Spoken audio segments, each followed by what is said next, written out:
Hi friends, ഞാനിന്നിവിടെ ഉണ്ടാക്കാൻ പോകുന്ന ടൊമാറ്റോ റൈസാണ്.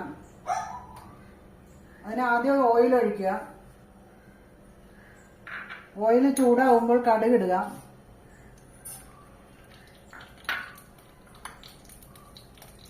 കടുക് നന്നായിട്ട് പൊട്ടി വന്നിട്ടുണ്ട്. അതിലേക്ക് 2 സവാള ഇട്ട് വഴറ്റുക. സവാള നന്നായിട്ട് വഴന്നു വന്നിട്ടുണ്ട്. അതിലേക്ക് 1 table spoon Kashmiri chilli powder, 1/2 teaspoon മസാലപ്പൊടി, 1/4 ടീസ്പൂൺ മഞ്ഞൾപ്പൊടി അതിട്ട് നന്നായിട്ട് വഴറ്റുക. ഇതിന്റെ പച്ചമണമൊക്കെ മാറിയിട്ടുണ്ട്. ഇനി ഇതിലേക്ക് തക്കാളി ഇട്ട് വഴറ്റുക. തക്കാളി 4 എണ്ണം ഉണ്ട്. തക്കാളി നന്നായിട്ട് വഴന്നു വന്നിട്ടുണ്ട്. അതിലേക്ക് ഉപ്പിടുക.